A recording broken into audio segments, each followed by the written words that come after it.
بسم اللہ الرحمن الرحیم۔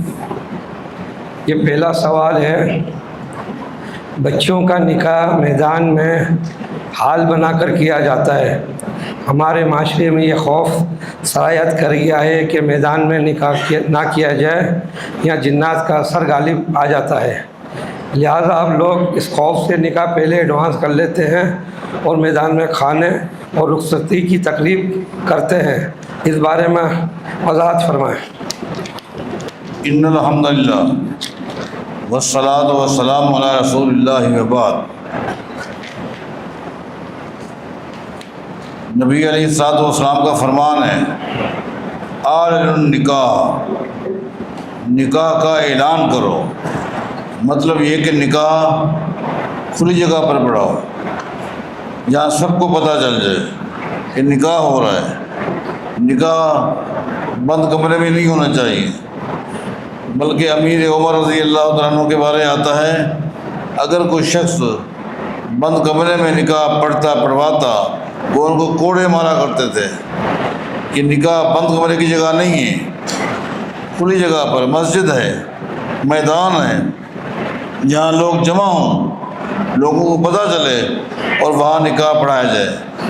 یہ خوف غیر شرعی جاہلانہ کہ وہاں جنات ہوتے ہیں، جنات کہاں نہیں ہوتے، جنات کہاں نہیں ہوتے، جنات یہاں بھی موجود ہیں جہاں بیٹھے ہوئے ہیں، جنات ہر جگہ پر ہیں۔ آپ کس نے کہا؟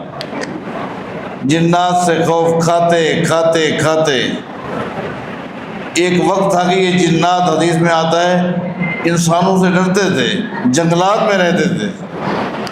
پھر آہستہ آہستہ جب لوگ جنگلات سے گزرنا شروع ہوئے اور جنات کو آوازیں دے کر کہنے لگے ہم مسافر ہیں، ہمیں کچھ نہیں کہنا، ان کے اندر ہمت آ گئی کہ ہم تو ان سے ڈرتے ہیں، یہ تو ہم سے ڈرتے ہیں۔ یہ خوف غلط ہے۔ جس طرح نکاح میدان میں یا مسجد میں ہو رہا ہے، ہونا چاہیے، اور یہ عقیدہ غلط ہے، اس عقیدے کو چھوڑیے، اپنے ایمان کو مضبوط کیجیے، یہ عمل صحیح نہیں ہے۔ سوال ہے، مشہور اہل حدیث عالم نے کچھ عرصے پہلے اپنی سالگرہ منائی، اور اس پر جب ان سے سوال کیا گیا تو انہوں نے کہا کہ قرآن و حدیث میں کہیں ثابت نہیں کہ سالگرہ منانا حرام ہے، بغیر ناچ گانے اور غیر شرعی حرکت کے اسے منانے میں کوئی حرج نہیں۔ سالگرہ منانا یہ نبی علیہ الصلوۃ والسلام کی سنت نہیں ہے، یہود و نصارہ کا طریقہ ہے، یہود و نصارہ کا طریقہ ہے۔ نبی علیہ السلام کا فرمان ہے، لَتَتَّبِعَنَّ سُنَّ مَنْ كَانَ قَبْلَكُمْ حَذْوَ النَّارِ بِالنَّارِ۔ ان قریب میری امت پر ایک وقت آنے والا ہے کہ میری امت کے لوگ بھی یہود و نصارہ کی سنتوں کو اپنائیں گے۔ یہ یہود و نصارہ کے طرز کو اپنایا گیا ہے، اور افسوس کی بات یہ ہے کہ ایک کام اس نے غلط کیا، عالم دین نے، اور پھر اپنے اس غلط کام کا دفاع کیا، یہ اس سے بڑی غلطی ہے۔ آخری بات آپ کو بتا دوں، جو کام خلاف شرع ہے وہ خلاف شرع ہے، چاہے وہ اہل حدیث کرے یا کوئی اور کرے۔ کسی اہل حدیث عالم دین کے غیر شرعی کام کرنے سے وہ کام شریعت کے مطابق نہیں بن جاتا۔ یہ کام نبی علیہ الصلوۃ والسلام سے سالگرہ کا منانا نہ قولاً ثابت ہے، نہ فعلاً، نہ تقریراً۔ یہود و نصارہ کا یہ انداز ہے، طرز ہے، اس کو اس نے اپنایا ہے۔ اپنی غلطی کو غلطی سمجھے اور توبہ کرے، معافی مانگے، نہ کہ اپنی غلطی کا دفاع کرے۔ سوال یہ ہے کہ کھڑے ہو کر جوتا پہننا کیسا ہے، جبکہ ہم نے ایک حدیث پڑھی ہے اس میں منع کیا گیا ہے؟ جی ہاں، جامع ترمذی کے اندر امام ترمذی رحمہ اللہ 2 روایتیں لے کر آئے ہیں جن میں ہے کہ کھڑے ہو کر جوتا نہیں پہننا چاہیے، بیٹھ کر جوتا پہننا چاہیے، لیکن ان دونوں روایتوں کو پیش کرنے کے بعد خود امام ترمذی رحمہ اللہ فرماتے ہیں یہ دونوں روایتیں محدثین کے ہاں صحیح نہیں ہیں، یہ دونوں روایتیں محدثین کے ہاں ضعیف ہیں، صحیح نہیں ہیں۔ اس کے علاوہ بھی جتنی روایات پوئی جاتی ہیں کوئی ایک بھی صحیح نہیں ہے، لہٰذا آپ اپنی سہولت کو دیکھیں، بیٹھ کر جوتا پہننا سہولت میں ہے، بیٹھ کے پہن۔ کھڑے ہو کر ہے تو کھڑے ہو کر پہنے. ممانعت والی جتنی بھی روایتیں ہیں کوئی ایک بھی صحیح نہیں ہے. آج کل ہم نے اکثر گھرانوں میں دیکھا ہے کہ جب باپ بیٹے کے ساتھ لڑائی جھگڑا ہو جاتا ہے تو وہ فوراً عدالت جا کر بیٹے کو آگ کر دیتا ہے. کیا یہ شرعاً ہے؟ صحیح ہے؟ دیکھیں جائیداد سے محروم کر دینا کی کچھ صورتیں ہیں جو کہ احادیث سے ثابت ہے. ایک یہ ہے کہ اگر بیٹا کافر ہو جائے تو وہ باپ کی جائیداد سے محروم ہو جائے گا، کیونکہ نبی علیہ السلام کا فرمان ہے لا یرث المسلم الکافر بل الکافر المسلم. کوئی مسلمان کافر کا اور کوئی کافر مسلمان کا وارث نہیں بن سکتا. لہذا اولاد میں سے اگر کوئی کافر ہو گیا ہے، دین کو چھوڑ دیا ہے، اسلام کو چھوڑ دیا ہے، قادیانی ہو گیا ہے، عیسائی ہو گیا ہے، تو وہ جائیداد سے محروم ہے، اس کو آپ کر سکتے ہیں. اسی طرح اگر کسی بیٹے نے باپ کو قتل کر دیا، بیٹے کے ہاتھوں باپ قتل ہو گیا، تو اس مقتول کی جائیداد جب تقسیم کی جائے گی تو قاتل کو کچھ نہیں ملے گا. کیوں؟ نبی علیہ السلام کا فرمان ہے لا یرث القاتل شیئا، قاتل کو جائیداد میں سے کچھ بھی نہیں ملے گا. یہ شکلیں ہیں. باقی اختلافات ہو گئے، لڑائیاں ہو گئی، ناراضگیاں ہو گئی، اس کی بنا پر عدالت چلا جانا اور کہہ دینا کہ فلاں بیٹے کو میں نے فارغ کر دیا ہے، یہ جانا بھی غلط ہے. عدالت کا پھر سن کر فیصلہ سنا دینا کہ ٹھیک ہے، یہ بھی غلط ہے. نہ اس کا جانا صحیح تھا، نہ ان کا فیصلہ سنا دینا صحیح تھا، یہ غلط ہے. جب تک وہ اسلام کے دائرے میں ہے اس کو جائیداد سے آپ محروم نہیں کر سکتے. اگر اس نے زیادتیاں کی ہیں، کوئی گستاخیاں کی ہیں، نافرمانیاں کی ہیں، ان کی سزا وہ خود بھگتے گا. ان کی غلطیوں کی وجہ سے آپ اس کو جائیداد سے محروم کر کے آپ بھی خود نافرمان بن گئے. وہ بھی شریعت کے نافرمان بن گئے، آپ بھی نافرمان. آپ ایسا نہ کریں، یہ کام آپ کا بھی صحیح نہیں ہے جس طرح بیٹی کا وہ کام صحیح نہیں ہے. سوال ہے، ہمارے یہاں ایک نکاح بغیر ایجاب و قبول کے پڑھایا گیا ہے، کہ اس طرح نکاح ہو جاتا ہے؟ بھائی نکاح تو ہے ہی ایجاب قبول کا نام. نکاح تو ہے ہی ایجاب قبول کا نام. دیکھیں لڑکے والے اگر لڑکی والوں سے بات کرتے ہیں تو یقیناً لڑکی کے ماں باپ پہلے اپنی بیٹی سے پوچھتے ہیں، اس کی رضامندی کے بعد ہی کہتے ہیں کہ ٹھیک ہے ہم نے رشتہ تمہیں دے دیا ہے. یہی تو ایجاب ہے. اس نے کہہ دیا، خاموشی اختیار کر لی، اتفاق کر لیا، وہ ایجاب ہے. لڑکے نے تو اپنے ماں باپ کو بھیجا تھا کہ جائیں میرے رشتہ مانگیں، میں یہاں شادی کرنا چاہتا ہوں، بات ہو گئی، وہ اس کے قبول ہے.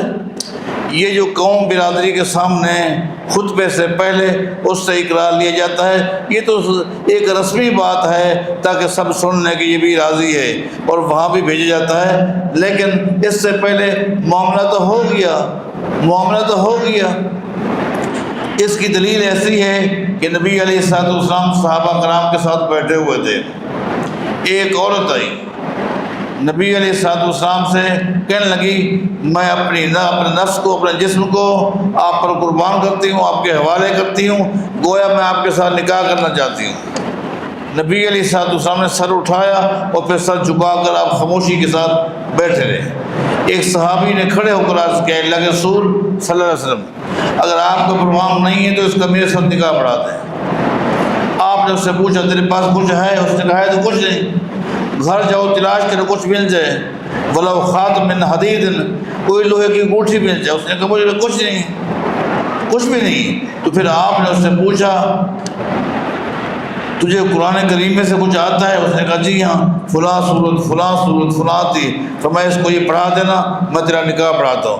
اب وہ چونکہ وہ آئی تھی وہ راضی تھی اور اس نے کہا میرا نکاح پڑھا دے. اب نکاح آپ نے پڑھا دیا، آپ نے دوبارہ نہیں پوچھا تو تیرا ایجاب نہیں کروایا اور نہ قبول کروایا، اس لیے کہ اس نے اقرار کیا تھا اور وہ خود نکاح کرنا چاہتا تھا. تو ایجاب و قبول کا ہی نام نکاح ہے. خطبہ جو ہے یہ سنت ہے. اگر خطبہ نہ بھی پڑھایا جائے، خالی لڑکی راضی اور لڑکا بھی راضی، گواہ موجود، ولی موجود، پر نکاح ہو گیا۔ نکاح تو ہے اس چیز کا نام، ایجاب و قبول کا نام ہی نکاح ہے، چاہے ایجاب پہلے ہو چکا ہو، ماں باپ نے، بہن بھائیوں نے گواہوں کی موجودگی میں پوچھا اور وہ تیار تھی، لڑکا بھی تیار تھا، اسی کا نام ایجاب و قبول ہے۔ سوال یہ ہے وضع حمل کے کتنے عرصے کے بعد صحبت جائز ہے؟ صحبت جائز ہے، کیا 40 دن والی حدیث کیسی ہے؟ جی ہاں، پہلی بات یہ نوٹ کر لیں، جب بچہ پیدا ہوتا ہے تو عورت کو جو خون شروع ہوتا ہے اس کو نفاس کہتے ہیں، اور ہر مہینے جو ایک عورت کو خون آتا ہے اس کو حیض کہتے ہیں۔ جو حیض کا حکم ہے وہی حکم نفاس کا ہے، یعنی جس طرح حیض کی حالت میں عورت نماز نہیں پڑھ سکتی، اسی طرح نفاس کی حالت میں بھی عورت نہ نماز نہیں پڑھ سکتی ہے، نہ روزے رکھ سکتی ہے، اور نہ ہی ان دنوں خاوند ان کے قریب جا سکتا ہے۔ جو 40 والی ہے وہ تو ایک آخری حد ہے کہ ایک عورت کو بچے کے پیدا ہونے کے بعد نفاس کا خون 10 دن، 20 دن، 30 دن، 40 دن ایک آخری حد ہے۔ 40 دن کے بعد اگر دیکھو خون آ رہا ہے تو خون کی رنگت پہ غور کرو، رنگت تبدیل ہے، لہذا وہ نفاس کا خون نہیں ہے بلکہ وہ استحاضہ ہے، اس کا حکم جو ہے وہ الگ ہو جاتا ہے، آخری حد ہے۔ لیکن چونکہ آج جو دور ہے اس میں جو دوائیاں عورت کو کھلائی جاتی ہیں وہ تو ایسی خشک ہیں، تو 20-25 دن کے بعد عام طور پر دیکھا ہے کہ وہ نفاس کا خون رک جاتا ہے۔ جب خون رک جائے عورت نہائے، جب نہا لے نمازیں بھی پڑھے، روزے بھی رکھے، اور خاوند بھی اس کے قریب جا سکتا ہے۔ 40 تو ایک آخری حد ہے، وہ روایت بالکل صحیح ہے۔ سوال یہ ہے کہ عید کے موقع پر تقبل اللہ منا و منکم کہنا سنت ہے یا بدعت ہے؟ عید کی نماز کے ہو جانے کے بعد مسلمان جب آپس میں ملتے ہیں تو ایک دوسرے سے کہتے ہیں تقبل اللہ منی و منک و منکم۔ یہ الفاظ نبی علیہ السلام سے بھی ثابت ہیں، صحابہ کرام سے بھی ثابت ہیں، آپ کا بھی عمل ہے۔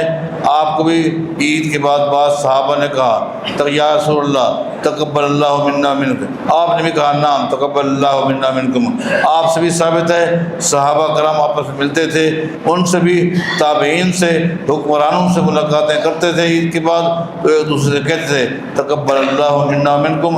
یہ الفاظ عید کی نماز کے بعد مسلمان آپس میں جب ملتے ہیں تو یہ الفاظ کہتے ہیں۔ یہ نبی صاحب سے بھی گویا مرفوعاً بھی ثابت ہے اور موقوفاً بھی ثابت ہے۔ سبحان اللہ۔